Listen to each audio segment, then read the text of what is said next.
ऐसी कौन सी चीज आई आपके सामने जो आपको अपने सबसे महत्वपूर्ण लक्ष्य से भटका के चली गई और अपने जीवन का सबसे पहला सबसे बड़ा लक्ष्य आप बीच में छोड़ के जीवन में किसी और चीजों में अपना समय व्यतीत कर रहे हो? ऐसा क्या हो गया? ऐसी कौन सी चीज थी जिसने आपके जीवन का कंट्रोल छीन कर अपने हाथों में ले लिया? ऐसी कौन सी चीज हुई बेटा जिसने आपके मस्तिष्क के ऊपर खुद कंट्रोल करना शुरू कर दिया?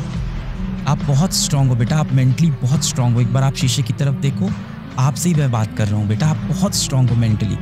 एक बार आप शीशे की तरफ देखो और खुद से बोलो, क्या मेरे जीवन का कंट्रोल कोई और ले सकता है?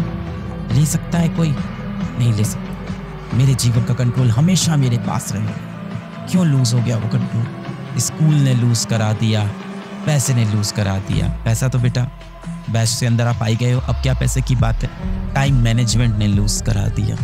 लगभग आप में से जो ज़्यादातर बच्चे होंगे वो मध्य वर्गीय परिवार से आते होंगे। आप में से लगभग इस बैच में आने वाले और भारत में लगभग ज़्यादातर जो बच्चे होंगे जो कॉम्पिटिटिव एग्जाम की तैयारी करते हैं वो मध्यम वर्गीय घर के होते हैं, मिडिल क्लास फैमिली या उससे भी नीचे से होते हैं, है ना?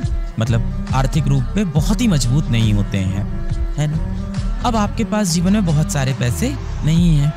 कहीं ना कहीं हो सकता हो आपके पिताजी भी इतने सारे पैसे जिंदगी में नहीं गंवा पाए और ये सच है। पर हाँ, आपकी परवरिश में उन्होंने जो कर सकते थे उन्होंने बेस्ट किया।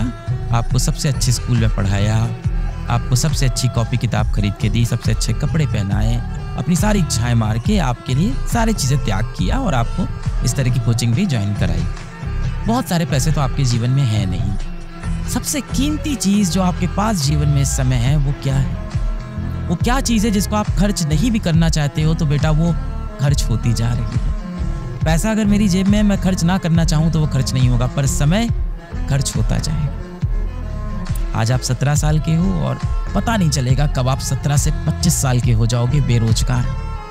जीवन निकल जाएगा, फिर आप बोलोगे किस्मत में नहीं था मेरी। धूप में खड़े होगे, कहीं मजदूरी वाले काम कर रहे होगे, ऐसे माथा सिकुड़ के इस तरह से सर पे बहुत सारे ईंटें रख के मजदूरी वाले काम कर रहे होगे और उसमें कोई बेइज्जती की बात नहीं है, इज्जत की बात है। आप में से कई ऐसे बच्चे होंगे जिनके पिताजी ये काम करते होंगे, पर शायद उनको मौके नहीं मिले जीवन में अपने जीवन को और बेहतर बनाने के। आपको मौका मिला है कि आप अपने जीवन को आर्थिक रूप से और बेहतर बनाओ और इस तरह के मजदूर लोगों की मदद करो। जो आपके पास सबसे बड़ी धनराशि है जिसको आप खर्च नहीं भी करना चाहोगे और वो खर्च होती जाएगी, वो है समय। कितना भी कोशिश कर लो, आप किसी भी तिजोरी में बंद कर लो, ये समय ऐसी चीज़ है ना, बहुत तेजी से अपने हाथ से निकलता जाएगा।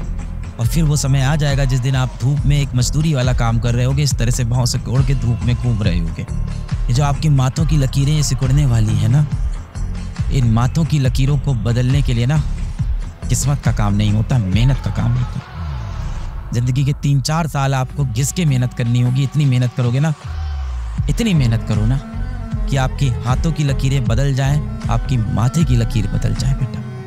इतना पेन चलाओ, इतना पेन घिसो, इतना पेन घिसो कि आपकी हाथों की लकीरें भी मजबूर हो जाए बदलने के लिए। इस दुनिया में सिर्फ एक ही नियम है।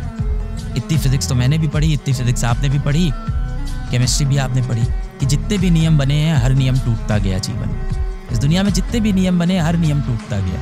हर बार उस नियम के अंदर कहा गया इसके अंदर ये बदलाव कर देते हैं, ये बदलाव कर देते हैं। आप देखते हो ना, सबसे पहले कौन आया? डाल्टन से एटॉमिक थ्योरी ले, एटॉमिक स्ट्रक्चर पढ़ लिया होगा, डाल्टन से एटॉमिक थ्योरी आए, है ना। उन्होंने बताया कि भाई atom is the smallest fundamental species और एटम को और अब अंदर तोड़ नहीं सकते, एटम के अंदर और कुछ नहीं मिलने वाला है। क्या ये सच था? नहीं था। उसके बाद क्या हुआ? थॉमसन साहब आए, उन्होंने इलेक्ट्रॉन की खोज कर दी। रदरफोर्ड आए, alpha particle scattering experiment, Einstein. तो इस दुनिया में एक ही चीज़ कंफर्म है, इस दुनिया में सिर्फ एक ही नियम है कि इस दुनिया का कोई भी नियम ऐसा नहीं है जो तोड़ा नहीं जा सकता। नहीं सर, मेरी जिंदगी में बहुत दिक्कत, हफ्ते में एक ही बार मैकडी का बर्गर खाता हूँ, बड़ी दिक्कत है जीवन में सर। वाईफाई है पर सर स्पीड इतनी अच्छी नहीं आती है, ठीक ठीक स्पीड आती है। डाउनलोड करके लेक्चर देखता हूँ, बड़ा दर्द है सर जीवन में। ये दर्द है तेरे जीवन में? दर्द क्या होता है तेरे को पता है?